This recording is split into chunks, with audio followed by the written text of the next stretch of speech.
Hey everyone, it's great to see you. Those of you who are with me in Zoom world, and great to see. I can actually see the people who are there in person. I saw the back of your heads, and really happy to know that you are there as well. Um, yeah, as Helen mentioned, I grew up in Northern Virginia, but my family, gosh, going back to 5 generations or so, have lived on Old Turner Mountain Lane Road in Ivy. And my parents still live there. They retired about 15 years ago and moved back. So that land um, feels very, very home. And I was telling Helen that I adopted a puppy from Charlottesville, the SPCA, and her name is Charlie Albemarle. So she's named after Albemarle County in Charlottesville. So, uh, dear ones, it's so lovely to be with you all. Thank you so much for being here this evening. And I was thinking about what I wanted to offer you. And this month, I'm really floating around energy. I'm teaching a course right now on the 10 paramis, and we sort of landed midway through with this practice of energy. And it's sort of ironic that it's also landing in June when we are at the halfway mark of our year. This is a time of the year when I try to kind of pause and reflect on how this year is going and what do I need to do for the rest of the year. If I need to bring a little bit more energy into something, how often have I gone down to see my parents? How often have I seen a friend? How many retreats have I sat? It's a really good time for me to pause and to reflect on where I've been putting my energy and to make a really conscious decision to stay on track for the rest of my year. So, we're going to set our bodies up for meditation. And for some people, meditation will look like taking a standing posture. A standing posture is a really great posture to take if there is sleepiness in the body and you want to kind of bring um, some awakeness, some alertness to your practice. So, standing can be a really beautiful practice for us to check out. If anyone is at home and has been carrying the weight of the world on their shoulders this week, I know that I have. It might be really useful to take a lying down practice to allow the earth to hold you, to bear witness to you.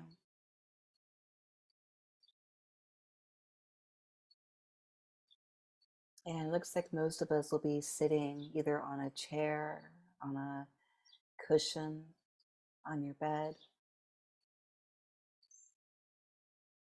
And so taking a moment to feel yourself in your posture. Noticing where there is contact between your body and the earth below you. And I find it really useful to not only prepare my body for meditation, but to also prepare my nervous system and my mind for meditation. And so I like to take a few moments to do a little resourcing where you turn your head from side to side. And we're keeping the eyes wide open when we do so we can bring in information into our eyes, into our minds. So we can notice the colors that are in the room that we're in, the different shapes, the different textures, the different patterns.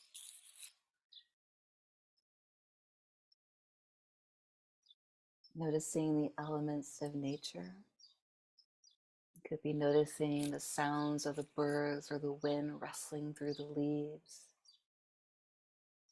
For those of you in person, elements of nature could be the sound of the breath of the person that is sitting next to you. You can tilt your chin up towards the ceiling and noticing the space that is above you. Bringing your head back down to neutral and perhaps bringing your arms out to the side and noticing the space that is to the right of you and to the left of you. And then noticing the space that is in front of you. For those of you who are on Zoom, maybe the space on the other side of your computer. And also noticing the space that is behind you. So we're noticing the depth of the space that we're in.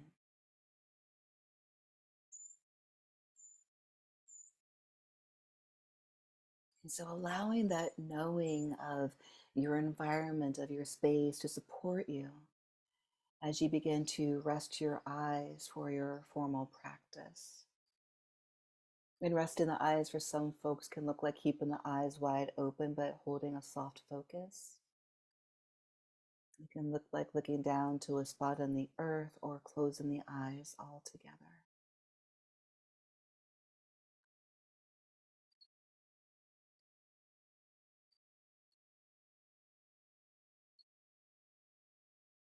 And again, dropping into the felt sense of the body.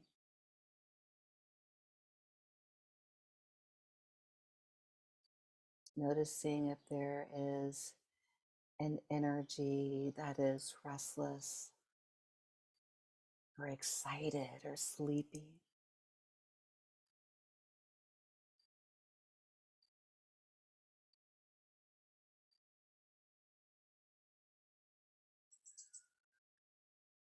Feeling into the parts of the body that are connected to the earth, either through the bottoms of the feet,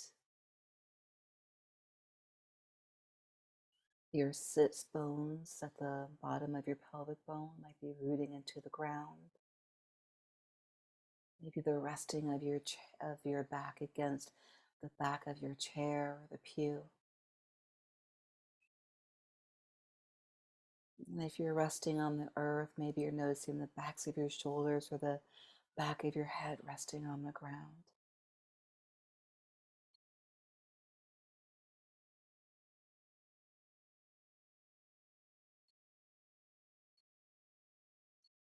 And in the stillness of feeling into where the body is connecting, feeling that sense of solidity or softness, a sense of ground underneath this body. You might notice that there is a sense of movement, of a rising or lifting up as the breath begins to be known in this body.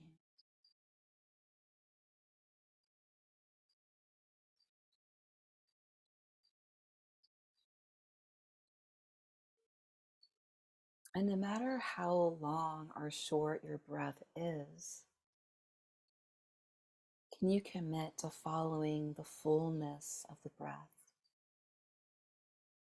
Feeling the coolness as we breathe the breath in, the middle of the breath, the top of that breath, how it pauses, swirls, and then turns into an exhalation with a beginning, a middle, and a bottom as that breath turns warm as it rests against the top of your lip.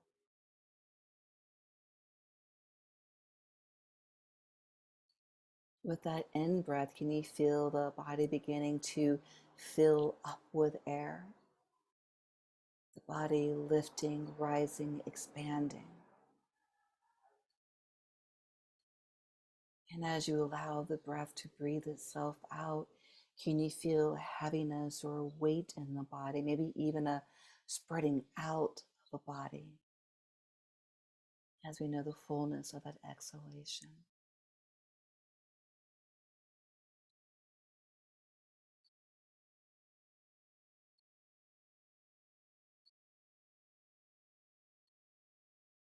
And so allowing yourself to rest in this process of being with the breath.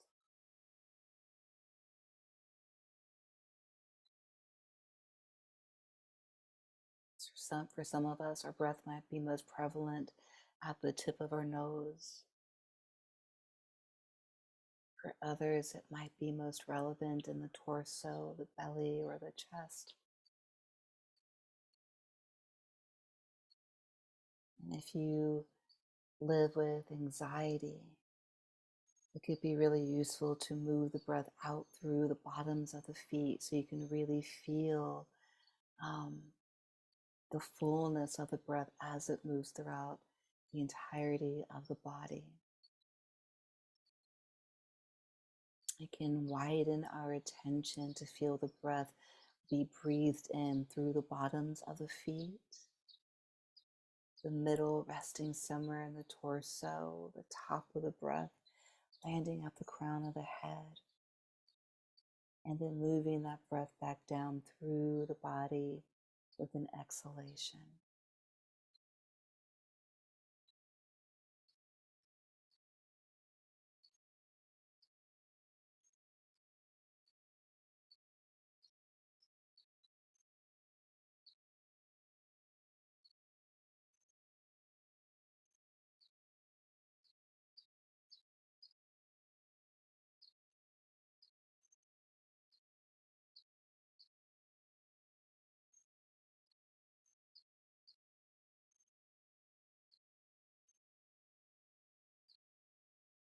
And the next out breath, see if you can direct and hold the mind on the sensations of breath, wherever they might be known in this body. So we're not over efforting. We're just bringing our energy to notice where mindfulness has landed with the breath.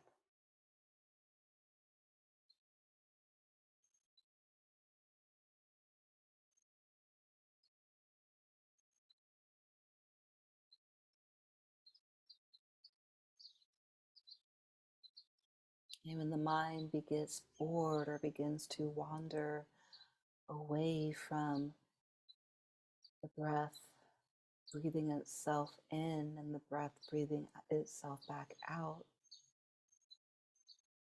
it is energy that brings a little bit more focus, awareness, attention back to the body, to the breath.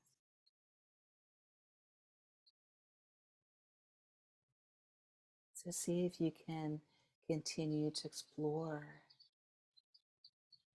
breath in the body through the lens of energy.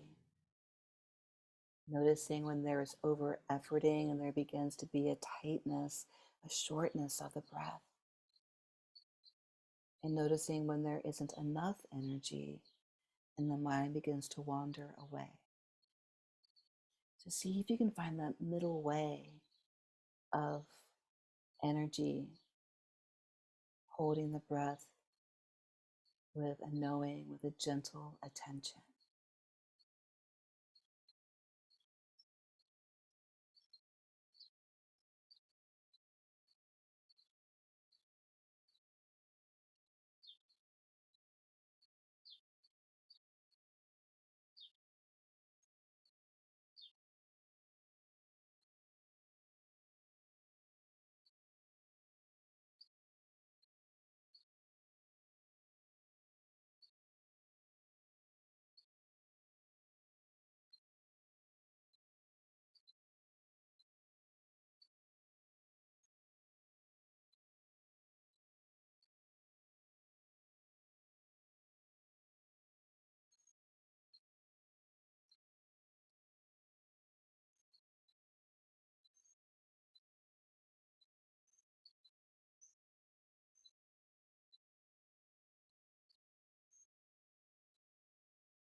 Thank you so much for your practice.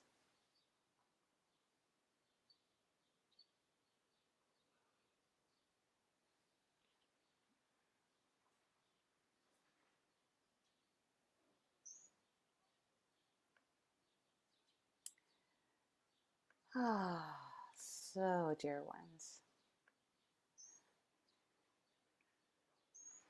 As I mentioned, I want to speak with you all this evening around energy. And the Pali word for energy is virya, which has the same root word as a yoga pose, virasana, or hero's pose. And so for some, this parami might require a heroic effort to move us towards where we are getting stuck. I just want to pause for a moment. I realize people might need a moment after meditation before I launch back in. Is everyone feeling ready for the talk? Yes? All right. So, so energy and effort, heroic effort and energy. And I want to just make sure that we understand that in this instance, energy and effort are not really synonymous, but that effort can be a really useful function of energy. But we don't want to stay in that push of effort, right? That like, let's go, keep going, keep going. We actually want to be able to arrive at more of an emotional stability around our energy so that our gas and our brake are kind of moving at a more fluid pace with each other. And so what we're doing with our energy is that we are stewarding our resources with clarity and wisdom, which gives us a path towards our self-compassion. So, like many of the Buddhist teachings, energy shows up in a bunch of different lists and shines a little bit different in each of these lists that it shows up in. So, over the years, whenever I've taught on energy, I always pair it up with a different path factor that feels like a natural pairing. So I've paired up truthfulness and patience with energy when I'm teaching on the 10 paramis. When I teach on the 5 spiritual powers or faculties, I pair energy with faith. In the 7 factors of awakening, energy lands lands right in the middle of the 7 factors. So it's sort of this bridge between curiosity and joy. Some people call it investigation. I like curiosity better. It keeps it a little bit more open and not quite so tight and rigid in my brain. And then when I'm speaking in secular spaces, and I'm speaking about activism, I connect effort with our choices around clear boundaries and self-preservation, so how we can stay for the long haul in our activism. So this evening I'll be speaking about energy as one of the 10 paramis, as it lands right in the middle of these perfections of heart and mind, which begin with generosity, ethical conduct or sila, renunciation and wisdom, and then are wrapped up with patience, truthfulness, determination, loving kindness, and equanimity. The others kind of stand on their own. There's not much that you have to explain about patience or truthfulness. But the parami of energy is so deeply embedded in our daily lives that can really be hard to sort of extract it out as a standalone. But it's so integral to the maturation of our practice. So Ajahn Sucitto, who wrote I don't have it near me, but he wrote this book, The Floods, which is Overcoming Life's Floods, about the paramis. And he says in that book that virya is a wisely applied resource that resists the push of psychological habits that build up into programs, right? So virya, wisely applied resource that resists the push of psychological habits that build up into programs. And so he's speaking of programs like self-criticism, programs like codependency, programs like perfectionism. which eventually interrupt our well-being. And so this last one, perfectionism, is definitely where my energy gets stuck a lot. Um, when Helen was reading my bio, you can see that I write a lot. And I'm currently wrapping up a chapter in an anthology, and I've been working on for a year. And which, by the way, a year is a really long time to write one chapter. In case you didn't know, it's a really long time to write one chapter. And so, because I've gotten so caught up in perfectionism, oh, it's not quite there yet. I can't really share it yet.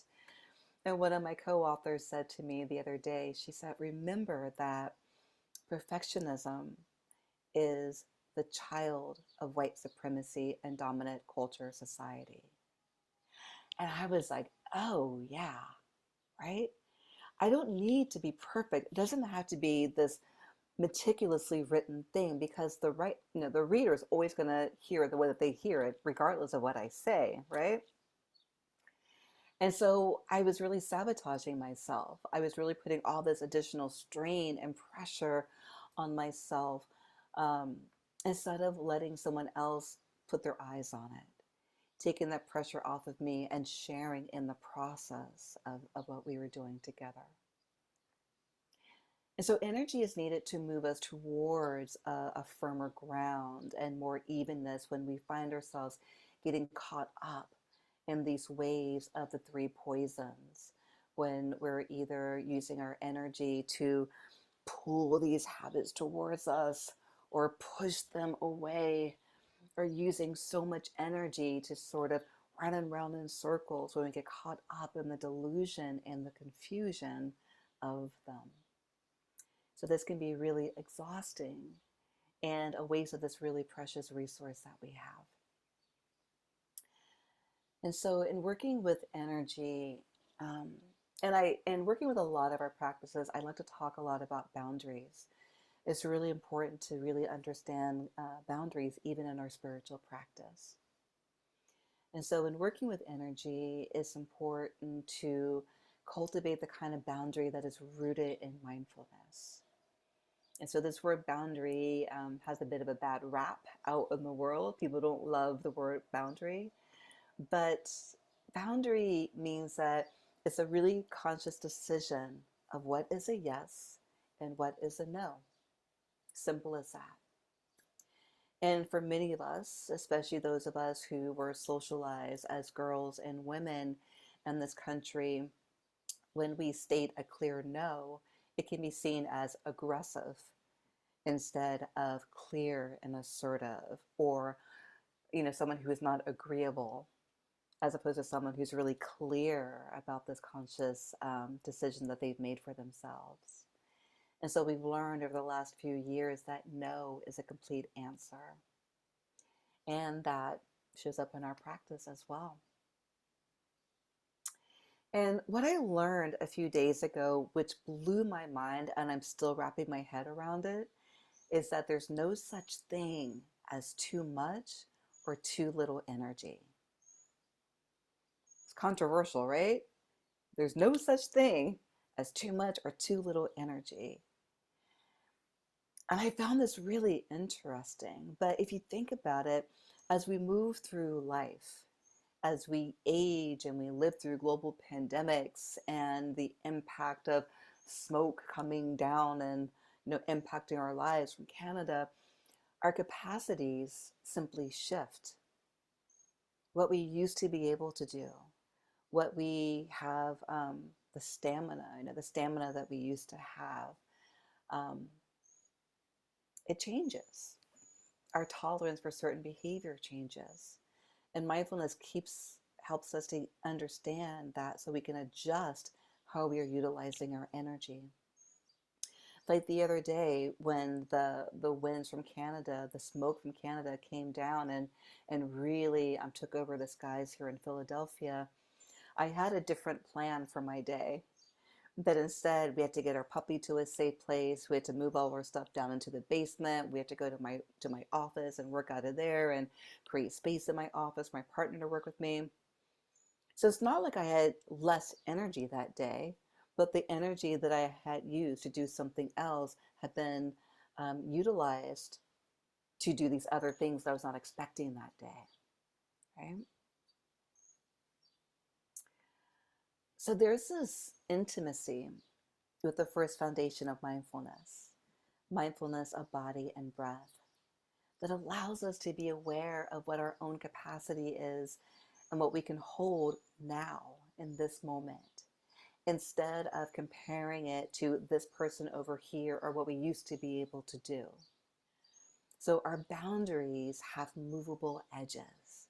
And as we get to decide where we put our efforts now, instead of being pulled by the winds of society and where we should be putting our energies.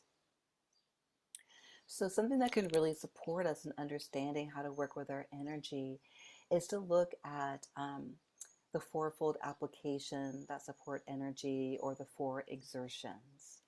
And so these are to prevent or to put aside things that are no longer serving us. So kind of have a sense of restraint in how we move through the world. The second one is guarding our minds against what we have already abandoned. The third one is to establish and cultivate what is useful. And then the fourth one is to build up practices and supports that can really sustain what we have decided that we were going to do. So to unpack this a little bit more, and I'm going to use my own personal life, and you can insert your own lived experience around this. But when I think about, preventing or pushing aside what is no longer serving me, what I'm restraining against is this thing called hustle culture. So you may or may not be familiar with hustle culture, but if I say hustle culture, you might be like, that's what that is. That's a great way to name it. And hustle culture is this thing that pushes us. I remember when I was in my 20s, I worked in the fashion industry in New York City, and I would dress windows on Fifth Avenue from 9 o'clock at night till 6 in the morning. And then I would go home to Brooklyn, take a shower, get some food, and then I would go back uptown to the Javits Center to work a trade show from 9 in the morning till 5 at night. And then I would do that same thing over and over again for like 5 days in a row. Or when I was moving towards the world that I'm in now, I would be on a photo shoot all day and then, go to a bathroom, change my clothes, and then go up to the South Bronx to teach yoga to kids that were in jail. And so that's hustle culture. That is hustle culture. It typically shows up in your 20s, the beginning of your career, when you're excited, you have a lot of energy, and you're going, going, going. That only lasts for a certain amount of time, and then you simply can't do it anymore, right? Because our energy now is towards getting really clear about what our career is. We're no longer working 4 different jobs. Maybe we're just working 1 job. So our energy has been more contained. And so we move into the second of these 4 exertions, which is guarding the mind against what we have abandoned. And so abandoning the idea of the person that you think that you are in the world. So letting go of this person who can work 4 different jobs in one day. Letting go of that voice that is the inner critic that tells you that you should be doing more.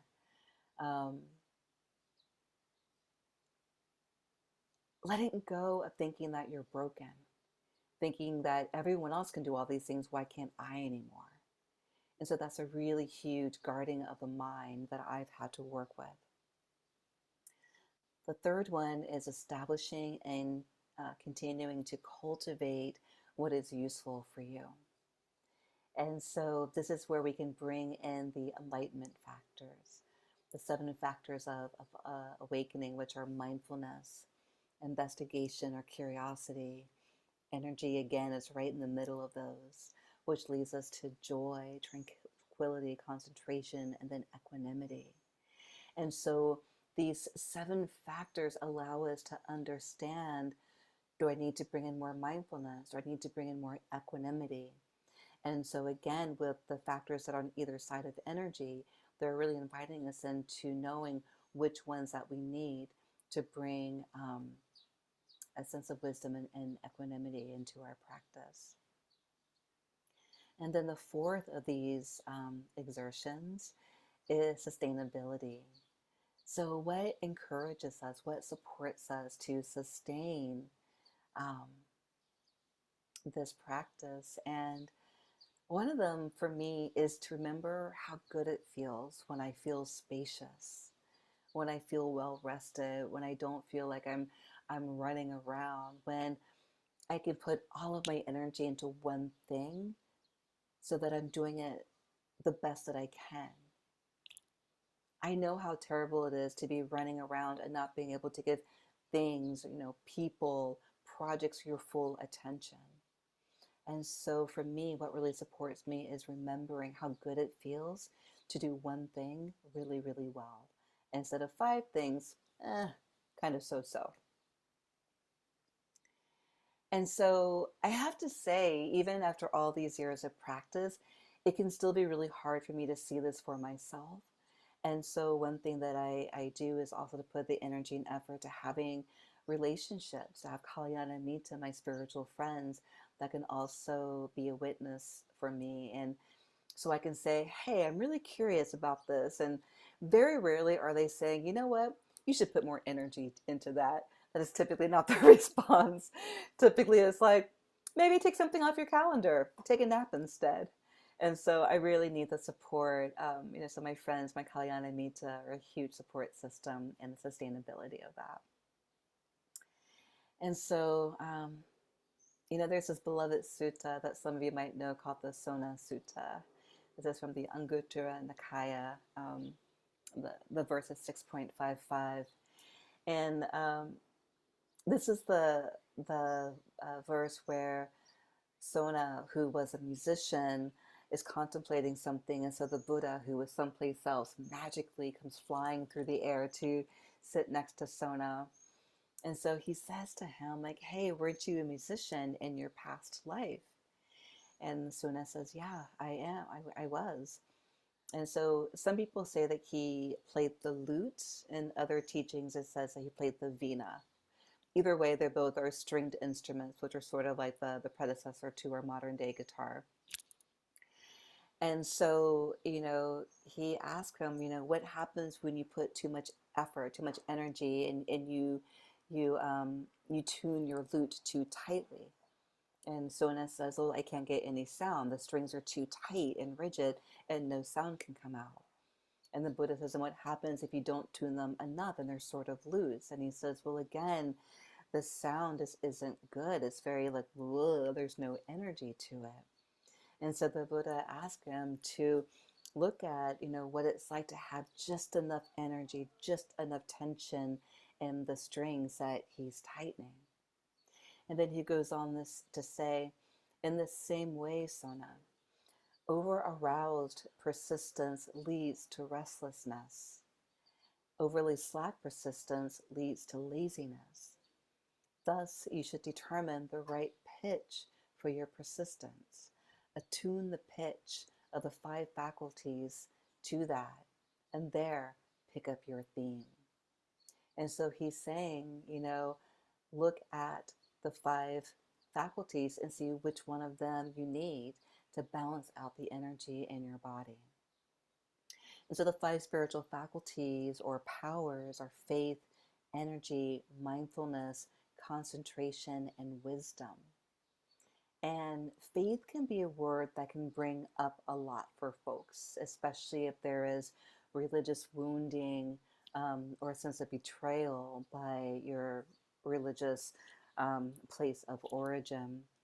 And so some words that I like to use instead are confidence and courage, which can actually land a little bit more concretely than faith for some folks.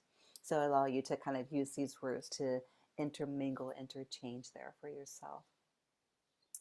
And so I do like to pair up faith or courage, confidence, the Pali word is sada, with energy because they live next door to each other. when we're talking about the five spiritual powers. And when we need something, um, there is we need a seed, you know, um, and so energy brings. What I'm trying to say is everything in our life involves a seed being planted. For some people, that is faith. For some people, it's just a seed that's been planted. But with that, we need something to move that seed forward, something that nourishes it, that encourages it. And that thing is energy. And so there has to be a catalyst or a spark that inspires us to see what else is there. And so this is the relationship between faith or confidence and energy. They then invite us into mindfulness to ground us, which leads to the collectedness of the mind. And then that leads to concentration. And from our concentration, we can open up into wisdom. And so we can only get to our verified faith through the heroic efforts and courage of a heart and its ability to persevere. And so energy, vigor, vitality is energized and inspired by challenge, applying ourselves to that task at hand. And for me, and maybe for some of you in the room, sometimes a challenge that arises for me, it does not move me forward, Sometimes that challenge can look like depression or anxiety or an inner critic. And that actually doesn't inspire me and moves me forward. It actually kind of freezes me. It freezes the momentum of what was moving forward. And so we invite mindfulness and investigation, the first two path factors of awakening that inspire energy. And so mindfulness allows us to acknowledge what is present with a quality of calm and wise restraint. And mindfulness doesn't ask us to jump into action, but mindfulness actually asks us to pause, to observe, and to see what the skillful action is that arises from that stillness. Mindfulness allows us to understand our capacity and our boundaries and reminds us that those boundaries are there to assist us in our awakening, not to limit our potential. And we use investigation or curiosity, our inquisitive selves, to look into the nature of our doubts, our fear, our depression, our anger, whatever it is that is blocking our own energy. It's the courage of our faith that allows us to move towards the insight for us to understand this block. It gives us the ability to be here in this present moment so that we can pull out this blob that is resting in our hearts, to hold it in our hands and to be able to see it, to know that it's not ours. It doesn't belong to us. We can hold it out here so it doesn't get reabsorbed into our bodies, continuing to block our hearts. When I hold it out here, I can see that it's unpleasant Vedana. I can see that it's a fleeting mind state that I can witness, and I can notice it's arising, how it hangs out for a while, and then it passes away. I know that it's not mine. I don't have to hold on to whatever it is that's blocking me. And so energy softens into a steady awareness of what's arising and allows us to experience samadhi, this unification or resting in awareness. And so the wisdom of the Buddha that the Buddha offered is compared to a handful of leaves, compared to all the leaves in the forest. And he says that this handful is all you really need for liberation. And when we try to collect all the leaves in the forest, we can get really buried under it. And I offered a lot of different teachings to show you the different ways that energy can be held, how it can be supported in our practice. So if we take all of that in, we can kind of get buried under all of it. So I invite you to take what is useful and to leave the rest behind. And also to leave you with a concise and pithy way of holding this practice of energy. So many years ago, I supported a group of teachers in Connecticut, and one of them was this. It was a motley crew of teachers. They're just a really strange group of folks that came together, and were such a beautiful collection of teachers. And one of them was a Vietnam vet named Lee, that I absolutely adore. And Lee was one of those teachers who did not understand why we give students a bunch of instructions. He didn't understand why Dharma talk should be any longer than 7 minutes. He's like, everything you can say should be done in 7 minutes. Why are you talking for 45 minutes? And so his view on practice, which sort of sums up this parami of energy, was sit down, shut up, and pay attention. So that's it. That's it. So, dear ones, thank you so much for your kind attention and listening to the Dharma this evening. What I would love to do is to open up to wisdom democracy, which is to kind of finish my Dharma talk through your words, to hear what arose for you, what was alive for you, what questions you have, and just kind of what woke you up in this talk. And I know for me, I need a moment to sort of pause and reflect before I ask questions or drop in. So because we are in a hybrid space tonight, I think it would be great for us to pause for about 10 minutes. And in that 10 minutes, what we can do is we can reflect upon the talk, either in silent contemplation. We can reflect by doing some journaling. We can reflect by doing a walking or movement practice to sort of move the talk, to move the energy through our body, and to see what comes up and what is alive for us. And so some things that you can reflect on are the way that energy shows up in either the 7 factors of awakening, the 10 paramis, or the spiritual powers. You can also reflect on energy being something that needs to be protected by boundaries. You can reflect upon the 4 exertions. So again, those are having some restraint, guarding the mind, establishing what you want to cultivate, and then also setting up a support for sustainability to make sure that these things are supported. And so those are a few things that you can reflect on, and just if anything else arose for you that you want to spend a little bit more time with. So we'll pause and we'll come back at 10 after the hour. Again, I would love for you to be in the nobility of silence during this time so that you can really be with your own lived experience around it. And then we'll open up to hear everyone who wishes to speak. Sound good? All right, dear ones. So have a good few minutes, and I'll see you at 10 after the hour.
All right, dear ones. So, wrapping up, if you're doing a walking practice, you can come. Actually, you can do whatever you want. You can actually keep walking, you can keep standing up. Ah, so, just want to check in. I I love to open up to wisdom democracy. Again, this is a time for either Q&A, or if there's any questions and answers, questions and responses, or if there's anything that just needs to be witnessed. If there's any wisdom that would like to be shared with this group, I'd love to open up the floor to see what's out there for you all. How did you receive this talk this evening, and what felt alive for you? I see many folks are still have their camera off, so maybe folks are still coming back. And I believe that folks in the church can also, I can hear you all this time around. So if anyone has a question in the audience, or in the church live, or on Zoom, either way. If you're on Zoom, it'd be really helpful if you could raise your little electronic hand. That way I can see you with a little bit more ease. Yeah, Krista. Thank you very much for that, Booker. Energy is probably, I've never even kind of contemplated that in the time I've been reading and studying. So it's very helpful. But I have a question around what you were bringing up around the four exertions. So the idea of putting aside that which no longer serves up against guarding our minds against what we've already abandoned. And this is a really simple question. How do you do that? I understand theoretically the how to give up what is no longer serving, but what happens when that keeps coming up, and that is the thing that drains the energy. It's, yes, I understand it doesn't serve me, but there it is, and that leads to overwhelm, the depression, anxiety, this that maybe sometimes called a reel, like a reel that plays. These are things I've done that have hurt people. There's guilt around that. Yes, it doesn't serve me, but how do you guard against that which you want to abandon, have abandoned? Yeah, that is such a great question. I love that you brought that in. And I heard two parts. It's like, A, how are you abandoning things that are um, like our depression, our anxiety, like things that are part of our chemical makeup? And then also, how do we abandon that sort of uh, like the papancha of the mind around maybe we have hurt somebody in the past, and Yeah. that story kind of keeps playing over and over again. And there's probably 1,000 other different patterns that we're talking about, that we could put in there. And so the one, around depression, anxiety, mental health states, and that's one of my homes. Depression is one of my homes. And like I mentioned, when I was younger, I used to let depression overtake me. I was like, my depression, I can't function because my depression is here and I can't do anything with it. And through my practice, I realized that yes, there is a chemical thing in my body. And with my practice, I'm able to see, oh, depression is arising. Depression's visiting again. So it's not my depression that something that I have to lug around with me all the time. I can actually pull it out and say, oh, hello, depression. I see that you're here again. What are you made of this time? Oh, depression's made up this time because I feel alone, because, I feel like that inner critic is in my mind. So because of my practice, I'm able to understand what depression is made of. It doesn't mean that depression goes away, but it does mean that depression doesn't take over. Like I'm in control. I can see it, and I'll say, all right, depression, you got 3 days. What are we doing with 3 days? You know? And I allow it to hang out. I do. Because I've used the energy to push against it and say, I hate you. Why are you here? You're getting in my way. It just gets bigger. I'm giving it more power. But when I step back and say, hello, depression, what's happening? It's small. It's not this big, huge thing. And so we can actually be in relationship and conversation about how long they're staying. I can keep their bags by their front door, you know? And then so that's how I've been working with it. Then the second aspect you're asking about is if you've harmed someone and there is a loop that you're kind of getting yourself caught into. If there's something that keeps arising, there might be something that needs to be done about it, especially if there is harm. And so, and that thing doesn't mean to necessarily go to that person and say, oh my gosh, I harmed you. But maybe it's starting with compassion for yourself and saying, wow, yeah, you really did harm somebody. And maybe that compassion says, you were a different person back then. You've learned from what you've done in the past. And maybe it's something that you do want to go and to speak to that person about, or just to make sure that you don't do it again in the future. Because sometimes going back to old harms are not really the best medicine for either party, depending on where people are in their lives. And so if you're not able to go back and to rectify it, it's about having compassion for yourself and making sure that you have now created the conditions in your life that you don't put yourself in that position to harm people again. Is that helpful? Yeah, thank you very much. Yeah, you're so welcome. And yeah, energy is such a part of everything we do that we don't pull it out as its own separate practice to pay attention to. So that's why I felt really important to bring it in as we're at the midpoint of our year. And Helen, I don't know if anyone in the church has anything they want to respond with or to share.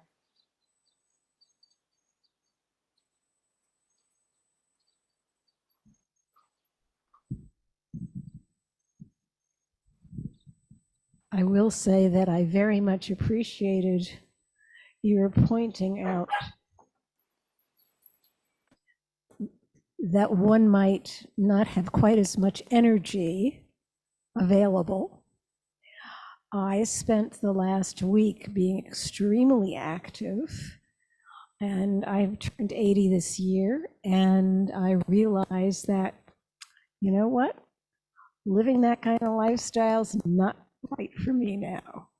And I really, really realized it, and you named it, and it was a gift to me. Thank you. Thank you. I could just see the back of your head. Can you tell me what your name is? Nancy Elizabeth. Hi, Hello, Nancy Elizabeth. Yeah. If you sit down and just turn your head, I would be able to see your face. So thank you for that. There we go. Hello. Congratulations on turning 80. That is huge. Yeah, and I wonder too around, as we age, I definitely have different energy, and I'm thinking about it. I'm working with it. I know that my mom, she has a lot of gardens, on their property, and she's like, I can't, I'm exhausted. I can't be out there all day like I used to. And so, yeah, I'm curious if we are putting our energy towards different things, especially if we are folks who are elderly folks who are retired, who are not trying to, manage a bunch of jobs. Yeah, I am curious about like our energy and if it's just to moving towards a different place. Thank you, Nancy Elizabeth.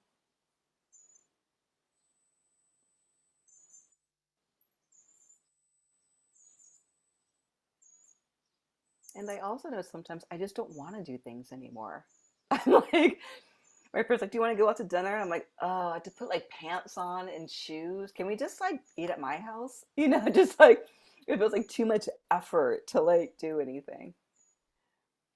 And I think part of that also comes, we had a lot of fatigue from the global pandemic, which I know I'm still working with as well.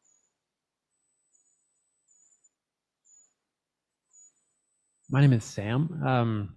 So I'm in my 20s, in the running about period you were talking about. And I know you said now at this point in your life, your friend circle is what helps you to slow down. But I'm curious if those are the same people that pushed you to go faster in your earlier days. Yeah, well, I have different friends now. I have to say, I do have friends, friends of mine that I grew up with, in my 20s in New York, who are still sort of caught up in that energy. We were at a wedding together this weekend, and I'm like, aren't you exhausted, But then I have like my spiritual friends, my Kalyana Mita, and there's a different conversation that we're having. It's a different conversation. I think that when you're steeped in spiritual practice, your values and your priorities are a little bit different. And so I feel like that's been a huge thing is which friends are we talking about? Because if I still want to have that hustle thing, I definitely have like 5 friends in New York that, are hustling right along. Um, but yeah, Thank you. changes. Thank you. Thanks, Sam.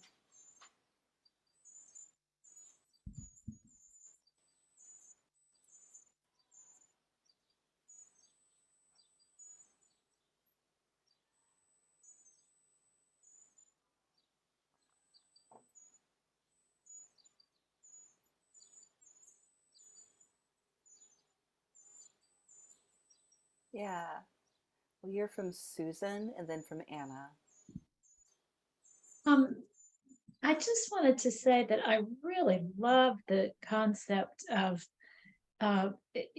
movement in your life as a seed that is planted, and then that the energy that you're talking about, you mentioned, is what kind of gives the momentum for that seed to grow. And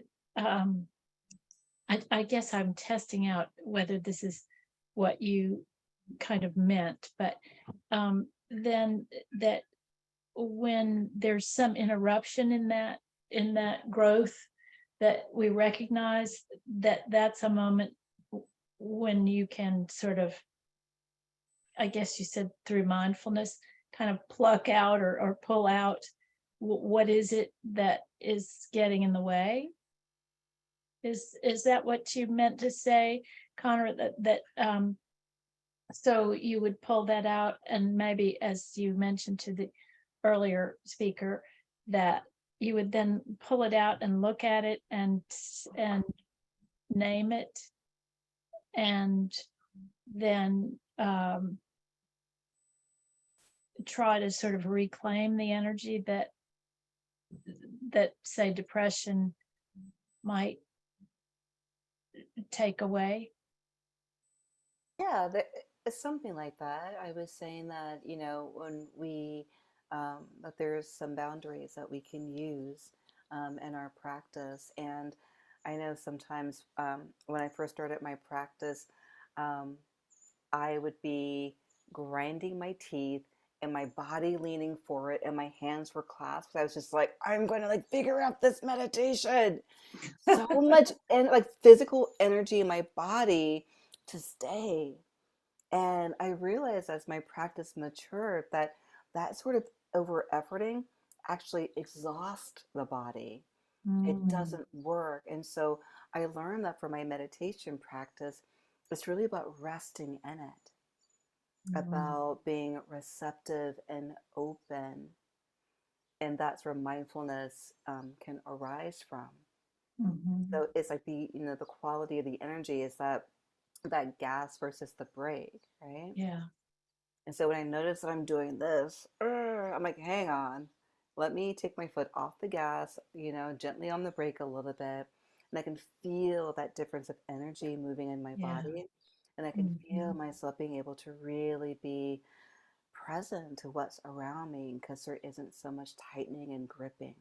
Mhm. And that allows for that spaciousness that you mentioned. Yeah. Yeah, Yeah. it's wonderful. Thank you. Thank you. Thank you so much. Anna. Thank you so much, Booker. I just wanted to thank you in particular for emphasizing the importance of energy, and your quote, which I now have and will keep, no such thing as too much or too little energy, it just really struck me as so important, because even though I know that, I didn't know that, meaning that I continue to judge myself for low energy, which of course then drains more energy, and impacts everything. So really, I just wanted to thank you and to emphasize how valuable that perspective, right? Just not judging what is. It is what it is. So thank you. And Anna, I'm still trying to believe that one myself. I'm like, I know that's true, but is it true? So I'm also like in the like exploratory, like is what I'm practicing with this month, like really experimenting and playing around with my energy and like and asking like, is that actually true? Um, yeah. So we keep exploring, right? That's what I love about this practice. Like nothing is like finite. It's like now I know it. It's like I don't I mean, I knew it and then I forgot it. Maybe I can know it again. So we keep exploring and playing around with it. So dear ones, thank you so much. Brianna, who is somewhere on the back end handling the tech, thank you so much this evening. Again, really love being here. And I will be with you all a few more times this year. And I believe the rest of the times I will be with you all will be in person. And maybe I'll bring my parents along with me. Alrighty. Thank you for putting the Donna link in the chat. I very much appreciate that for our friends who are on Zoom. And dear ones, have a really, really beautiful evening. Stay safe out there and yeah, just take care of each other. All right. All right. Good night, everyone.